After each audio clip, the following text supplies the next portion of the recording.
Rallye Maroc, the final round of the Rallye Raid title chase for both motorcycles and cars in 2019.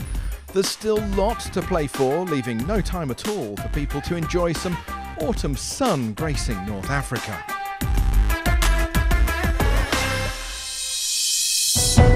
It's a 6-day rally that starts from Fez before heading south to the bivouac at Al Fous in the heart of the desert. Crews will cover 2,500 kilometres, 1,700 of which are special stages.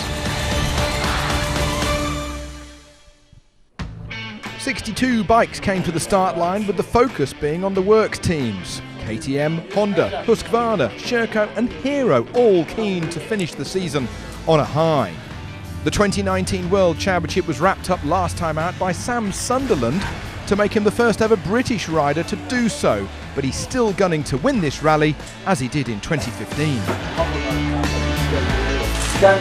Obviously it was a goal of mine to get the World Championship done, and with a round to spare it's been really nice and we can relax a little bit here in Morocco. Everywhere you look there's a rival, Honda building with Spain's Juan Barreda. Always quick, he's the one to watch as he brings the might of HRC.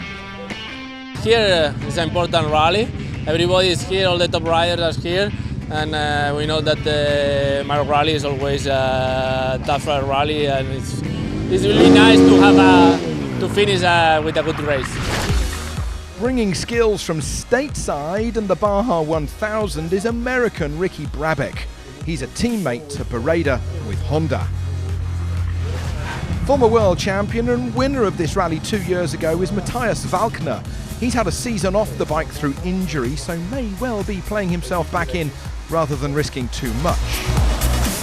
I'm really fresh because I spent half year not on the bike, so I'm full of motivation, and I also really like to be back here in Morocco because normally it's always like quite a cool rally.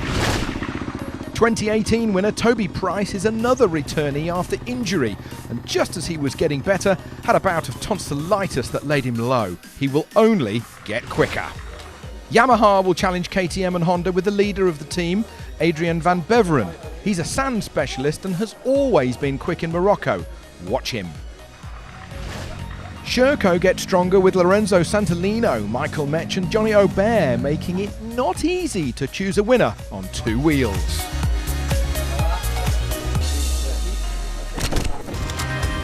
The prologue kicked off Rallye Maroc for 2019, a short test just outside Fez on the side of a very hot and dusty mountain. Fifth on today's prologue that was only for the bikes was Adrian van Beveren, top Yamaha. At 7 kilometres, it was one of those stages with nothing to gain but everything to lose. Toby Price, recovering from illness, had a moment or two on the slippery stage. It was essentially gravel over a hard-baked surface. He was fourth. Now that the celebrations have subsided for his 2019 world title, Sunderland guided his KTM to third. 7 kilometres down, 1,700 to go. Honda's Kevin Benavides kept a cool head, getting stuck in to be second. You could see the commitment. After a nasty injury to his ankle and knee earlier in the year, Matthias Walkner took the stage by 2 seconds. He had a huge moment towards the end of the test, but held it all together. So recapping, Walkner victorious, 2 seconds ahead of Benavides, Sunderland 4 seconds back, Price in 4th, Van Beveren in 5th. The battle for the 2019 FIA Cross Country World Cup is on. There's just 9 points between Alatea and Pederhansel. This is going to be one of the closest rallies in a long time. I am here, yes, to do my job, my best run. Yes, I think we can win. The rally will be really difficult this time, but we need to be really clever like what we did last 5 years. Pederhansel may well have won 13 Dakar rallies, but he's never won the World Cup. If he wins here and Alatea is second, there'll be a dead heat and it'll go to a tiebreak. F1 World Champion and Le Mans winner Fernando Alonso is now a desert racer. We should not have any clear target in terms of how competitive we have to be, because we don't have any reference yet. We've been only testing, so we will take it step by step, day by day. Obviously, we are competitive people inside the helmet, so let's see at the end of the rally. Making it Spanish motorsport royalty, Carlos Sainz is here too. Now in his 32nd year of World Championship Motorsport, never count him out. We had a good rest after the Dakar, but now I'm back in a racing car. We did tests that went very well. We're now ready for tomorrow, and I hope that we will have a good rally to prepare for the Dakar. Buen rally sobre todo para preparar el Dakar. The recce for the rally was made by David Costera. No one better to understand what the spirit of desert rallying is all about. We will discover places we don't know well. We'll cross the mid-Atlas and reach the more well-known famous deserts in Erfoud, Ereshidia and the dunes of Mezoga. We'll have 3 loops that should offer new routes. We found places we've never been to before. After that, as usual, we tried to play with the navigation. We've tried to find difficult points, caps not in every boxes. We've played with entrances and exits to dry riverbeds to maintain stability in navigation. It's a rally we wanted with a lot of variety.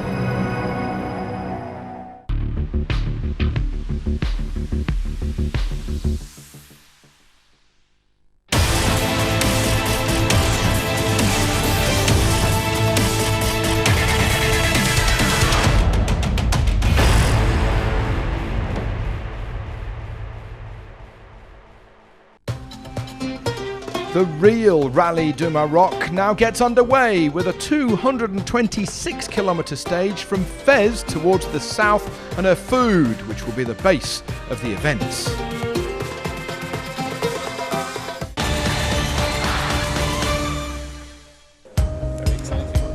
Following the prologue, the top 15 riders from that short stage chose their starting positions on the road for the first proper stage in the desert. Do you want to lead? Or do you want to follow? 15, 15, 15. First.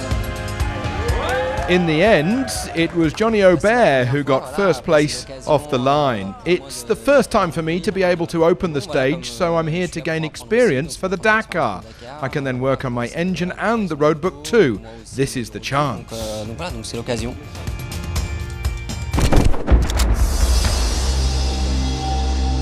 An early start for everybody as they left Fez through the early dawn sunshine to the start line. Things got underway.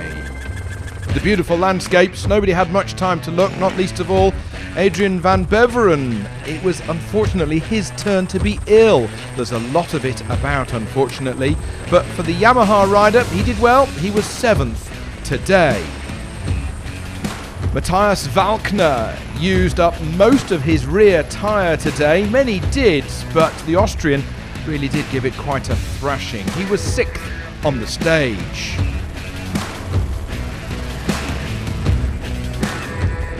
5th on the stage today was Toby Price. He was the winner here 2 years ago, in touch and fully over a nasty bout of tonsillitis from earlier in the week.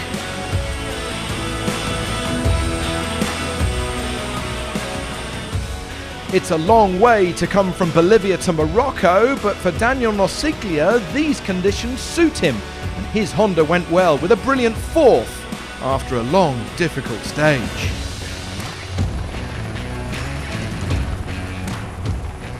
Top Honda was Ricky Brabec. Carrying the might of HRC, the softly spoken American kept just enough rear tyre throughout the stage to keep the Japanese team happy. He was only 90 seconds off the stage victory after a stage that took over 3 hours. Just missing out on the best time to Erfoud was recently crowned 2019 World Champion Sam Sunderland. He was the top KTM.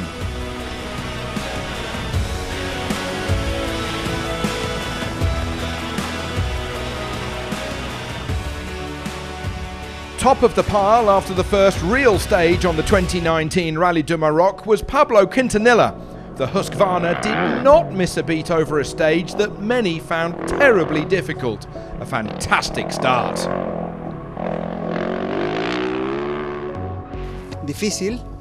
It was difficult. The whole stage was difficult, but for the last 40 kilometers it was very stony, almost a trial-style section, but in a valley landscape. There was also the difficulty of the new road book. It was not easy. So Quintanilla top of the pile, 40 seconds ahead of Sunderland. Ricky Brabeck in third, 1 minute 31 back. Nostiglia and Toby Price.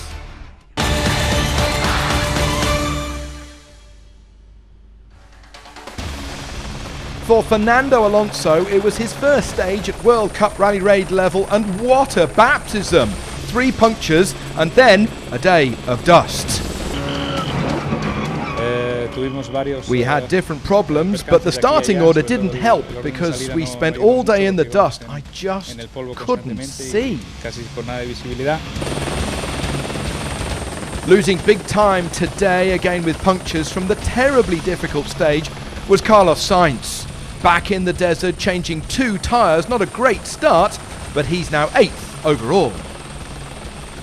A brilliant run today for the Dutchman Ten Brink, even though his hand knocked the trip and he got lost for 5 minutes as he had to find his way out of a dry riverbed. 5 minutes and 14 seconds back in third was Stefan Pederhansel in the mini buggy, but he was hamstrung after his rear left through a tread not far from the finish, so instead of changing it, he limped home at reduced speed. What could have been? But he's there and thereabouts, and he's still in touch. Janil de Villiers kept a good pace on the opening stage to be third with his Toyota, a good sign as he settles in with new co-driver Alex Haro. A fantastic run from Mathieu Serradori and his Century buggy today. The immaculately prepared car is bristling with huge amounts of carbon fibre, and it did everything perfectly to be best rear-wheel drive. Second for him today.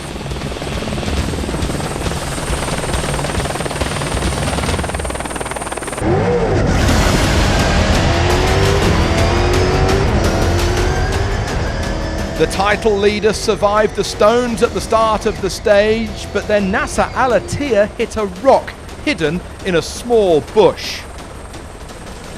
Come the finish, his rears were all the way down to the canvas. A day of punctures for everyone, but in the end, only that one for Al-Attiyah. He sealed the win by 2 minutes and 39 seconds.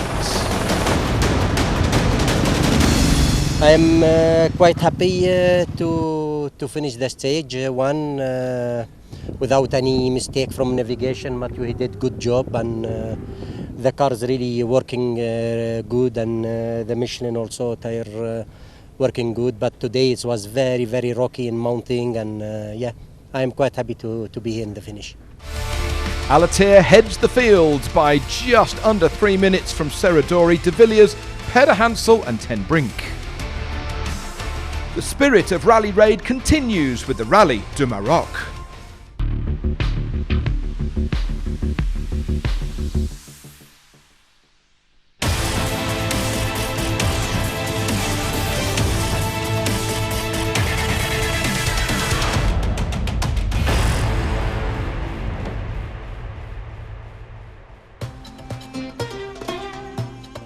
It's the second stage for the 2019 Rallye du Maroc, 387 kilometres today for the stage.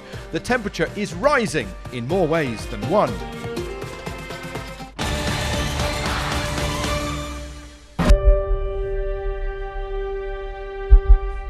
Just look at those dunes. Not that anybody has got much time to admire the view. The first part of a marathon stage for the motorcycles. They've got a limited service by the time they return to the bivouac tonight, so it was all about preserving the motorcycle, and most of all, preserving their tyres.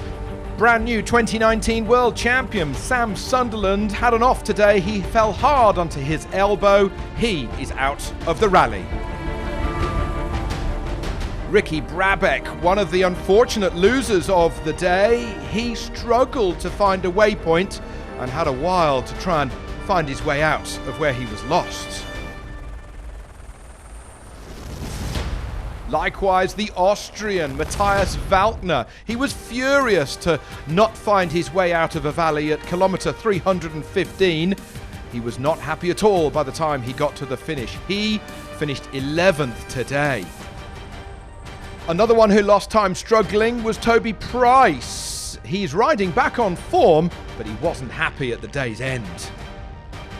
After a 5-minute penalty last night, Quintanilla had huge pace, but he didn't want to wear out his rear tyre. He's got to keep that tyre for the next stage tomorrow.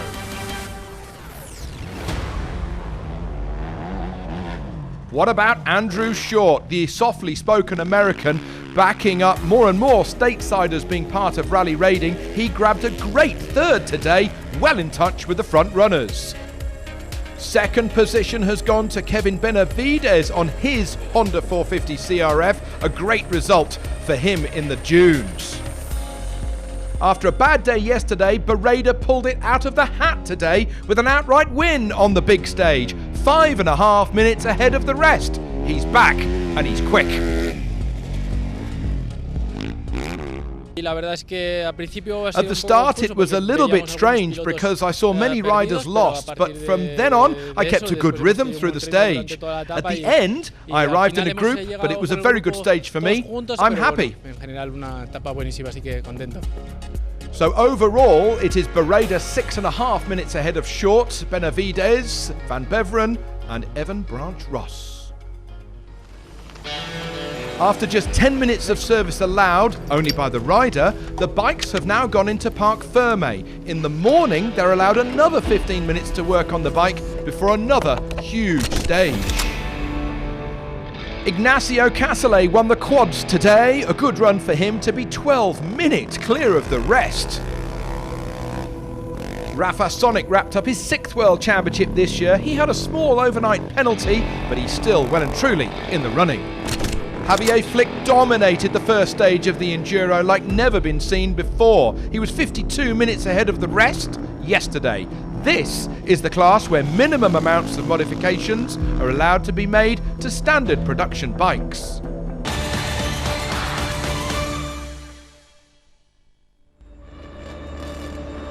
The second stage of the Rallye du Maroc through the dunes of Mazoga that had some very difficult waypoints for the crews to hit. Carlos Sainz, he had a good run but a puncture that hurt him. The two-time World Rally Champion is still a fighter though and is holding the two-wheel drive in his own in amongst the four-wheel drives. He was 5th today. Janelle de Villiers had an early problem that sounded like the V8 had dropped a cylinder, but in reality, it was a broken manifold. It lost him some power and it overfueled. Come the finish, they only had 10 litres left in the tank. 4th today, 2nd overall. Stefan Peder Hansel wants to win the World Cup and he's still chasing those four-wheel drives hard. Now in the hard dunes, with wife Andrea alongside him, it's a team that is well into its stride.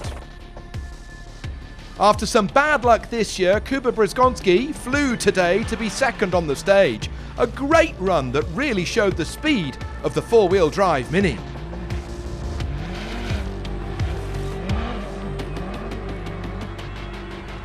A truly incredible stage though from Nasser Al Attiyah with a car that had hardly turned a wheel before it left its build in South Africa. It was a long day for all the crews, but the Qatari said he held a high pace for most of the stage, at times running over 100%. He smashed it to win by 12.5 minutes. I was really pushing, because I need to see where we are. Yeah, it looked like a good stage for us and we managed without any mistake. So overall, it's Al Attiyah leading by over 17 minutes from teammate de Villiers. Peder Hansel's in 3rd, Ten Brink and Carlos Sainz.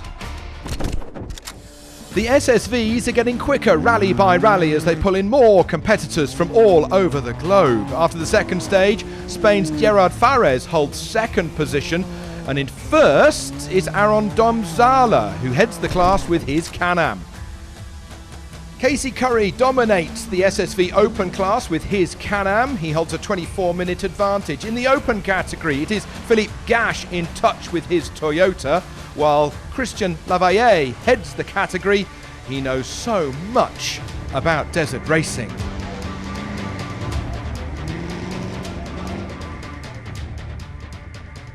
In the truck category, it's all domination from the Czech Republic. Two Ivecos, first and second, with Martin chasing the outright leader, Valtir Yaroslav.